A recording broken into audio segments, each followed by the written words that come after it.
And officially, we are now recording. I'm very excited about this second part of the conference because we are going to have students from our amazing department.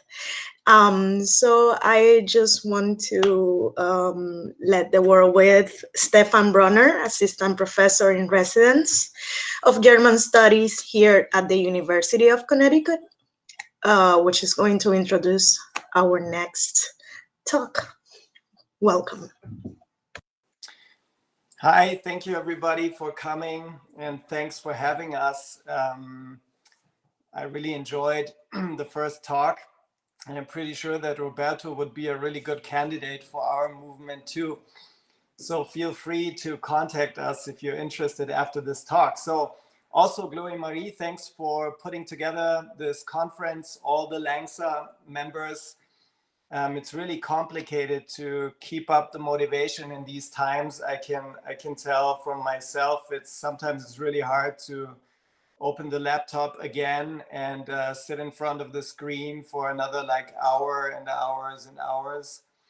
So even better if we talk about creative strategies. So I'm going to introduce everyone who's part of the group currently real quick.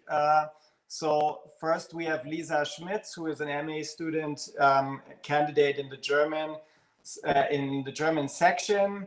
We have Juntao, who is a PhD candidate in German studies, who's a part of our group. Danique, Hofstede, an MA candidate also in the German section.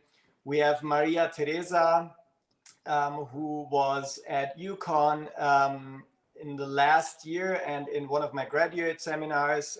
She holds an MA in comparative literature and she was the Fulbright scholar at UConn last year. And last but not least, Monica Martinelli, who is a PhD student in the applied linguistics section at UConn. So this is the team and all of us are going to talk. I'm going to start telling you a little bit about our situation, how it started. We are very much an offline movement actually. So it was really hard to find time aside from, taking courses, teaching and everything, to meet and still work, but it worked out, which I'm really glad about, and I'm really happy about the motivation of all the people, also the new people. And Anna, of course, I forgot to mention Anna, who is also an MA candidate in our program in the German section.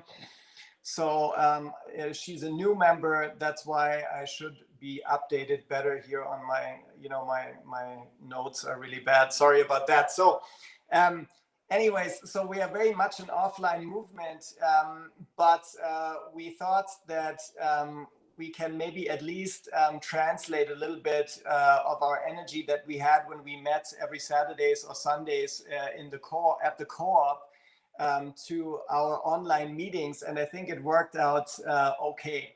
So in 2018, Marcel Schmidt from the University of Virginia and I founded the Passionate Humanities movement at a conference in Munich. We had speakers from Barcelona, Zurich, Edinburgh, Berlin, Bamberg, and UConn thinking about and discussing how the humanities could potentially look in the future. We even discussed if they have a future at all. So if you're interested, I can share a website, a blog with short videos of the talks of this conference after our talk. So we started the PH group at UConn in January 2020. I thought it was actually already in 2019, but everyone convinced me it was in 2020. It's all a blur by now. So we started the movement with students from several programs within LCL. So whoever is interested in what we do or would like to become a part of our community, please contact us. We do not only consider ourselves as an academic, but also as a social group or a group of friends, really, I would say. I would like to start with Plato's Symposion, a text on the founding of the academic endeavor, which we all pursue together here at UConn. According to the German media philosopher Friedrich Kittler, academia started with exhaustion. In his essay, Eros and Aphrodite, he doesn't want to show that the beginning of academia wasn't a real beginning, or that it was in truth a repetition or something postmodern of that sort. He shows on the one hand how strongly related academia and Eros are, and that the history of the academy is a history of decline. I quote, "at the end of which stand sober knowledge and sober discourse about sex," unquote. The philosophers who gathered in Plato's symposium were drunk the night before, and instead of getting drunk one more time, they decided to talk about what they physically couldn't do anymore: sex, passion, and love. According to Plato, all of Socrates' knowledge derived from love. And here we gather every semester as Plato's academic heirs, in all seriousness and gravity, teaching students about culture, ethics, and other important human matters. What we are keeping out of the academic discourse, however, is love, passion, the body, excess, and sex at all cost. The first speaker, Phaedros, claims that if everything in the world would happen with passion and love, such a community would be invincible. This is our point of departure, our theoretical point of departure. We want to go back to the roots of the humanities in this sense. For years, all of us have been worrying about the future of language and literature departments, the humanities in general, and the arts. The global pandemic has increased the pressure on our programs even more, and the question, why would one want to study German, Italian, French, Spanish, Chinese, Arabic literature and language for parents or students who have to go in debt for their college degree becomes more pressing than ever. There is a major decrease of positions, academic positions in French, in German, and Italian on the North American job market within the last 5 years due to increasing financial pressures. This year is an all-time low due to the pandemic. I do not have reliable data on, for example, classics, linguistics, religious studies, philosophy, etc. However, one thing can be claimed: most subjects within the humanities have little significance for today's world in the public eye. Here are a couple of well-known arguments that I would like to present. My talk is, or all this information is based on Helen Small's book, The Value of the Humanities, from 2013, actually. So one of the major arguments is the idea of usefulness. I quote, "What many, I'm guessing most, academics object to is not, however, the idea that they should be socially beneficial. Rather, the peculiarly reductive variant of political economy that dictates the terms of assessment and that fundamentally mistakes the nature and purpose of writing in the humanities, the arts, and the pure sciences.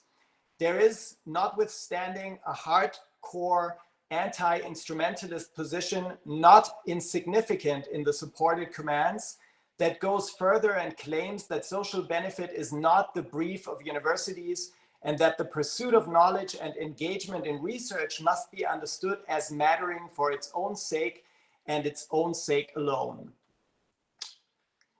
According to Bill Redding's, bureaucratization is a part of the explanation, but for Helen Small, the loss of the university's cultural mission has deeper roots in global capitalism.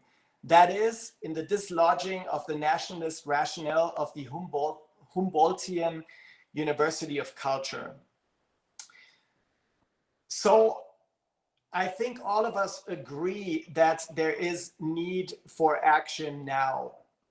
I quote Small again: "Humanities departments," and that was in 2013, "humanities departments should be thinking hard about making graduate training less exclusionary and more holistic, enabling the disciplines to engage more openly and purposefully with the public culture while preserving their critical function. Usefulness is not the corrupter of the humanities' intellectual purity. More simply, knowledge just is instrumental. It puts us in a different relationship with the world, unquote. There is a problem, however, of transparency and traceability within the humanities. I quote, humanities students in the main take the knowledge and intellectual training they are given into practical activities. Media, businesses, journalism, the civil service, politics, publishing. The link between the training given and how it is used is much less transparent than with vocational subjects such as law and medicine, or in the sciences, where the content of the training continues to be used, but there is demonstrably a product. And then there's a rather important factor: existential intellectual experience and mere pleasure in teaching and learning. I quote, those who elect to spend the additional 3 to 5 years in postgraduate study, in America 9 years on average, are doing so because they take pleasure in the intellectual experience despite the poverty of the economic return, because they perceive something remaining cultural value in their studies, and because they can reasonably hope that if they do not stay in academia, they will nevertheless not have wasted their time there. They have, after all, become adept at combining realism and optimism towards their own prospects of university employment, cynicism, and confidence about the cultural value of what they teach, end quote. Another point is how I call it, metaphysics, salvation, and identity formation. I quote, not least, these students tend even now to retain an idea that the humanities matter to individuals, to the wider public life. As Nicholas Dames puts it, reviewing Terry Castle's witty examination of a neurotic position of the modern humanities academic in The Professor, today's humanities professor, quote, is good at inhabiting the gap between sincerity and irony, between cultural gatekeeper and cultural rebel, between grandiosity and humility. And she is good at making others feel similarly. But one doesn't enter the academy to become disillusioned professional, although that will happen along the way. One doesn't enter it to equip businesses with flexible analytical intellects, although that will also happen. One enters it to devote oneself to something greater.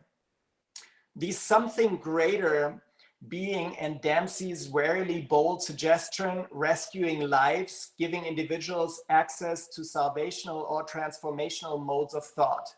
Helen Small says that this pitch was quite high, but I am convinced of this argument since identity formation and work go together in today's corporate world increasingly harder. In addition, the political discourse in public becomes more and more divided, positions become irreconcilable. The humanities help thinking about being in the world. In 2013, Small criticizes the argument that democracy needs us. However, in the years between 2013 and now, the student numbers in the humanities are decreasing, nationalism and anti-intellectualism have grown. So I'm not sure if this argument is really that weak. With our vision of an involved or passionate humanities, we would like to show how much good foreign literature, culture, and art can do for the public.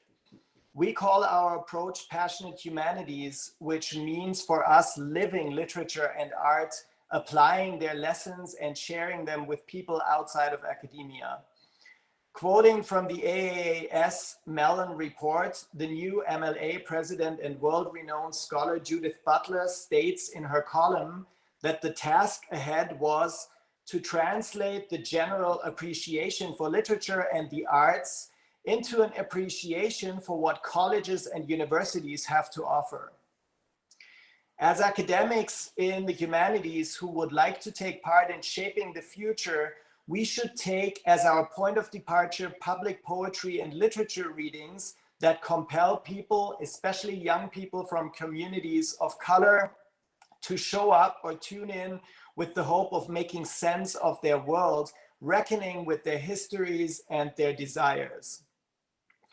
The unique focus of our endeavor lies in actively creating a bridge between academia and the public. Our approach combines academic, artistic, and social justice work and connects people inside and outside of academia on a deeper human and humanistic level. We will demonstrate in practice that the humanities are essential for everybody's well-being and social agencies today's complex and challenge-ridden societies.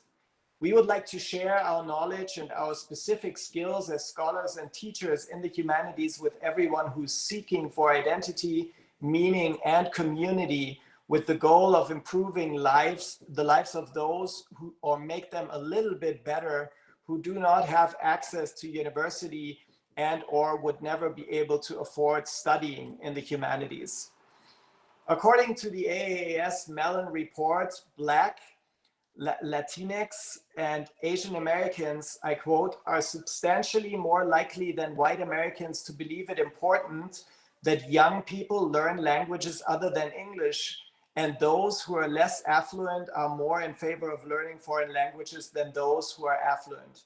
Latinx and Black Americans are approximately 3 times as likely to have frequently attended poetry, literature, readings, and other literary events as white Americans, and the youngest adults between 18 and 29 are more than twice as likely as those 45 and older.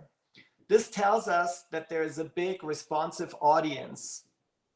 Our special attention will be to interest these groups for our content who are still underrepresented in North America.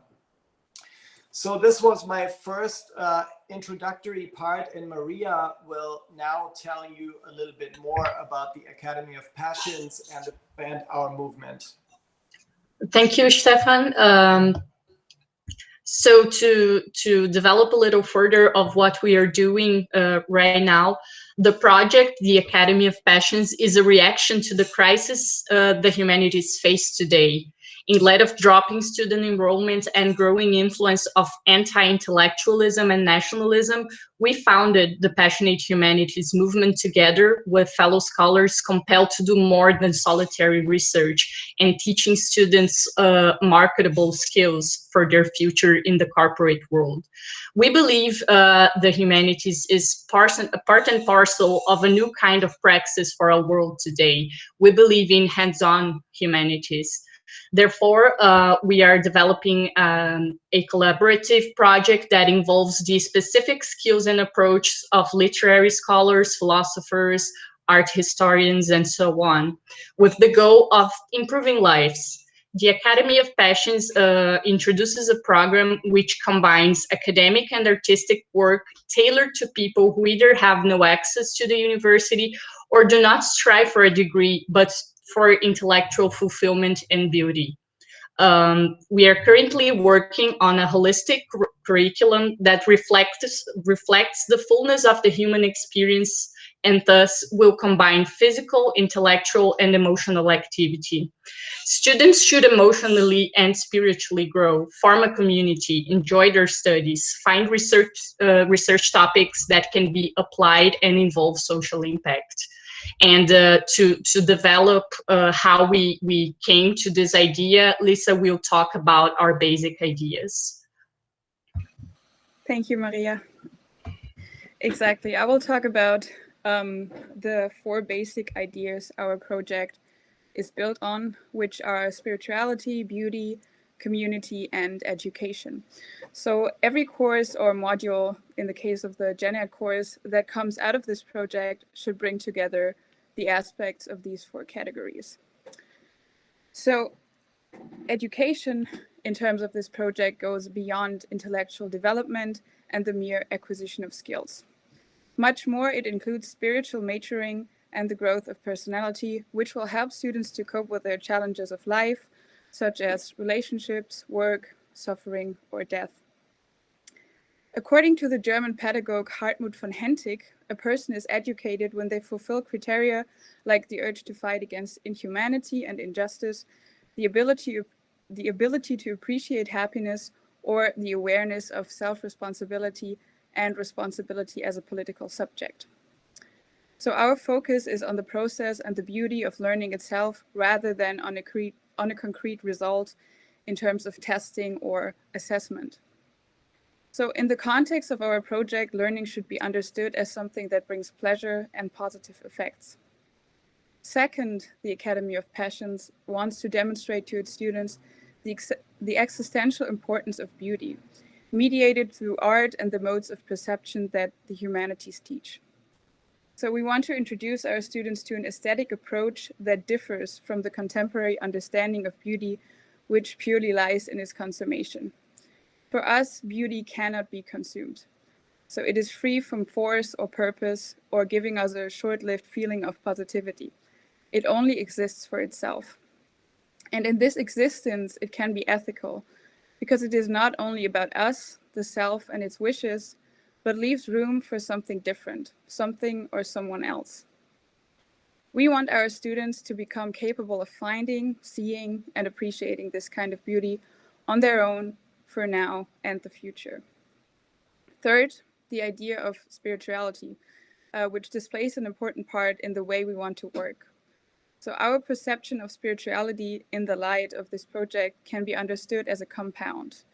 It entails the intrinsic connection between body and mind, a feeling of community, and the possibility of forming identity.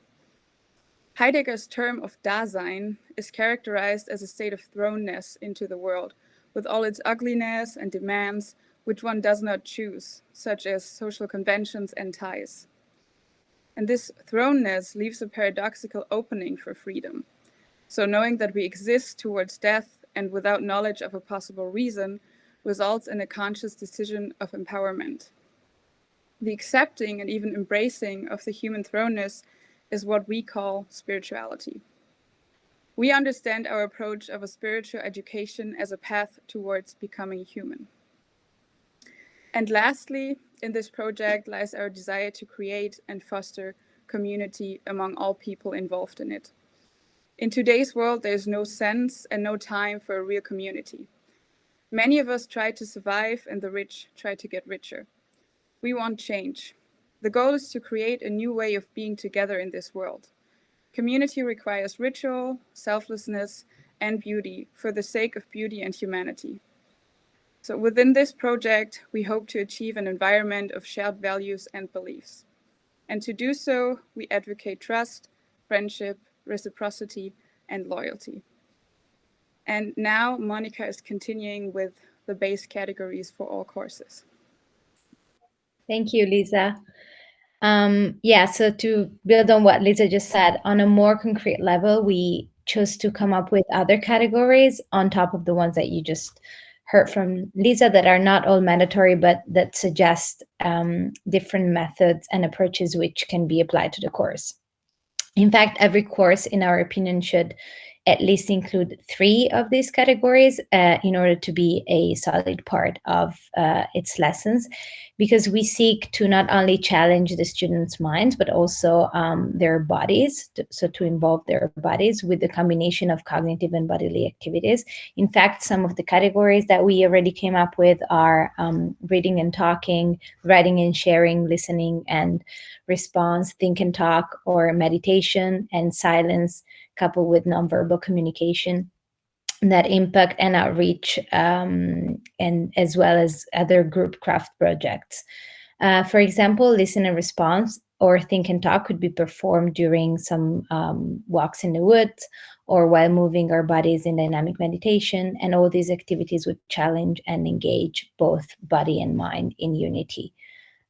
So for what concerns the target groups, I'm now going to leave the word to Juntao.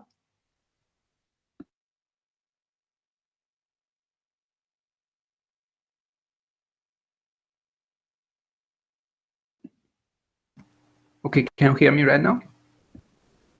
Okay, yes. Thank you, Monica, for the introduction. I'm talking about the target groups for our project. So for our project, we are aimed to help people in our community to build and foster a sense of identity and belonging. Although our project is open to everyone, we would like to include more socially disadvantaged persons such as disabled people, veterans, retired people, old folks, unemployed, addicts, etc.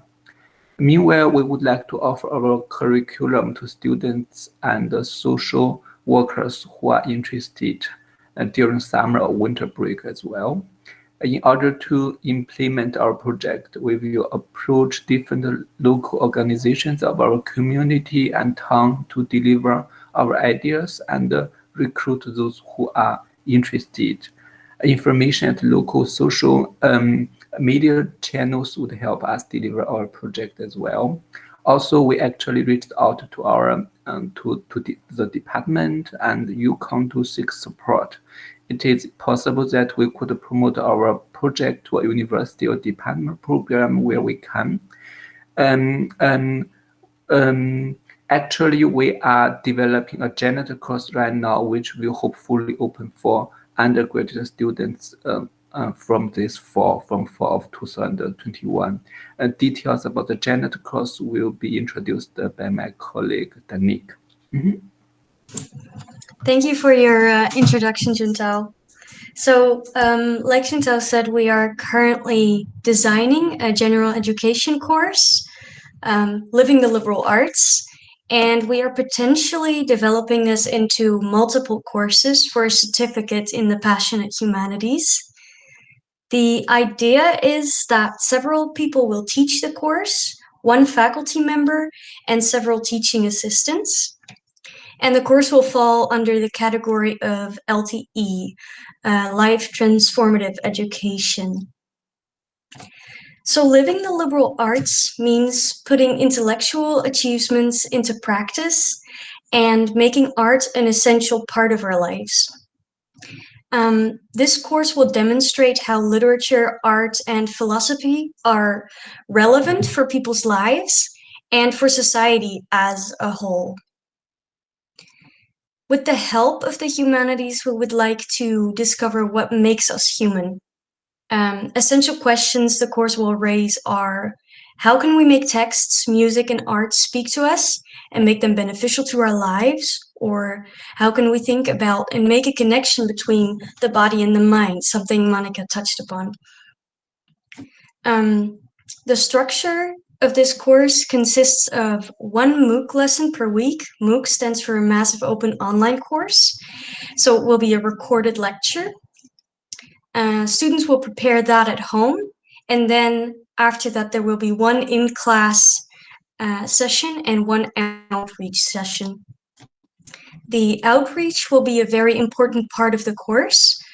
Once a week, the students will work with seniors in a local senior center, and they will read and speak with them about topics that they have prepared in class, such as time, but also friendship, love, life, and death. An example of one of the modules of the course is a 2-week module, Death and Meaning Making. In the first week of that module, the students will watch a MOOC lecture and read Giorgio Agamben's Language and Death, The Place of Negativity, as a preparation for class. Then they will do an outreach in the senior center in which they will talk about the meaning of life with seniors. For the second week of this module, there's a similar structure with a MOOC and then the film Departures by Yoshihiro Takita as a preparation for class. And for the outreach, the students will talk about life and death in the senior center, and they will read poetry on this topic together. An idea for this outreach session is also to draw a collective piece on the poems together. So this is an example of one of the modules we're designing in the Gen Ed course to give you an idea of what it will look like. Now, to gather some ideas and to have some input from you, I'll give the words to Maria again. Thank you. So as you saw, we are still working on our project, and we still have a lot to learn and to develop. And I prepared a Google Forms, which the link is now in the chat. And if you have the time, please answer us, and any input you can give us is welcome.